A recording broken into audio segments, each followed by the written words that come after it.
I'm the answer to your every cry. So illusion for the way behind.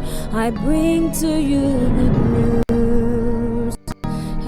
Angikwemukeleke mlaleli, ngiphindze ngikuvusele egameni lenkosi yethu Jesu Kristu. Lamuhla ke sifundza yona incwadzi yethu yemihla ngemihla lokuyi-Rhapsody yemaciniso lebhalwe ngumfundisi Chris Oyakhilome DSC lamhla ke ngilwesine tilishumi enyangeni yenhlaba ku-2025. Umfundisi uthi liconze futhi ulimemetele liciniso. Livesi sidalitfola kubase-Efesu sahluko sesithathu livesi le-12. Lithi kuye lonemandla ekwenta lokukhulu kakhulu kunako konke lesikucelako noma lesikucabangako ngekwemandla lasebenta kithi. Umfundisi uthi uyati yini kutsi kunemandla lasebenta kuwe? Yebo, unekuphila lokuphakadze kuwe futhi lemphilo leyo ikunika emandla ngetulu kwekugula, tifo kanye nebutsakatsaka. Unemandla ekucitsa emadimoni, kuphulukisa kugula kanye nekuphilisa tifo. Uphiwe emandla ekuphila ngekuncoba kanye nenchubekela phambili lengenamkhawulo. Lamandla lawa lakuwe atanyatanyiswa kuwaconza nekuwamemetela. Nawungawati angeke asebente. Haleluya. Ngalesinye sikhatsi ngekwetama kuvakala batitfoba labanye bayakuphika loko labanako. Uma nje mhlawumbe bowungatsi kubo cha unemandla, bangavama baphendvule bathi ngite emandla mina nguJesu kuphela lonemandla. Kodwa akusilo liciniso lelo. Lowo Jesu kuLuka sahluko selishumi livesi le-10 waphindze wathi, bukani la, ngininike emandla ekunyathela tinyoka nabofecele nemandla ekuncoba sitha kude lokuyawunilimata. Haleluya. Ungaphiki kutsi unemandla ngekuthi ucabanga kutsi uyatitfoba. Conza uphindze umemetele kutsi Jesu wakunika emandla ekwenta lokungenteki, emandla ngetulu kwato tonkhe tintfo. Awucabange ngaloko, wasinika Moya Longcwele kutsi aphile kithi. Ucabanga kutsi wentani ngekhatsi kuwe? Ngubani Moya Longcwele? Umfundisi uthi Moya Longcwele ungemandla kaNkulunkulu. Imisebenti yebapostoli sahluko sekucala livesi lesiphohlongo uthi, kodwa nini nitawugcwaliswa ngemandla nasefikile Moya Longcwele.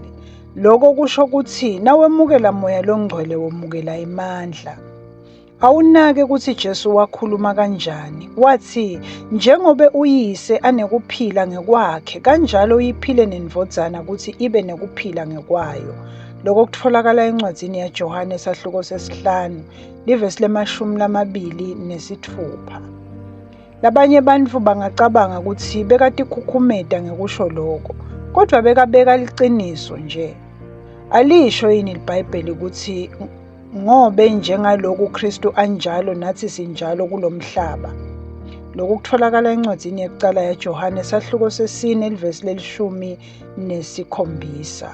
Umfundisi uthi kwati futhi ukumemetele kutsi ugcwele emandla, kwente kube setinkhulumeni takho tawonke malanga. Njengemprofeti Mika memetela uthi, kepha mine simakadze ungigcwalisile ngamoya nangemandla akhe. Lokhu kutfolakala encwadzini yaMika sahluko sesithathu livesi le-8. Watamatisa kanjalo-ke emandla akamoya. Kukhuluma kanje kutawubulala nanoma ngusiphi isimila noma kugula lokwetama kuvusa inhloko yako emtimbeni wakho. Haleluya. Nanga imagama asivume.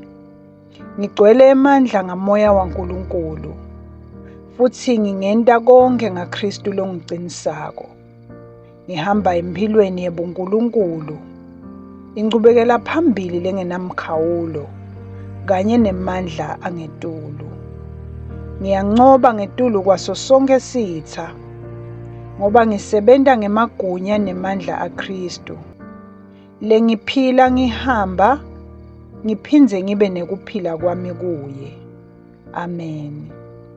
Uqhubeka nesifundo sethu. Umlaleli sitawufunda incwadi uFilimoni sahluko sekuqala livesi lesithupha. Sifunde incwadi yesibili yaPetro sahluko sekuqala livesi lesithathu. Sifunde incwadi yekuqala yabaseKorinte sahluko sesibili livesi le12 kuya evesini le13. Siphindze-ke sifunde incwadi yesibili kubaseKorinte besine livesi le13. Bese sesiba nelihlelo lokufunda iBhayibheli ngeminyaka munye. Sifunda incwadi yemisebenti yabapostoli sahluko sesithathu livesi lekuqala kuya evesini le26 kanye nencwadi yesibili yetiKronike sahluko se12 kuya esahlukweni se15. Bese sesiba-ke neluhlelo lokufunda iBhayibheli ngeminyaka lemibili. Sitawufunda incwadi yaLuka sahluko se11 kuya evesini le25. Bese sesifunda incwadi yaDuteronomy sahluko se10. Haleluya. Angithathe leli thuba-ke mlaleli ngibonge ukuthi utinike isikhathi ukuthi ulalele livi lenkosi. Inkosi ikubusise.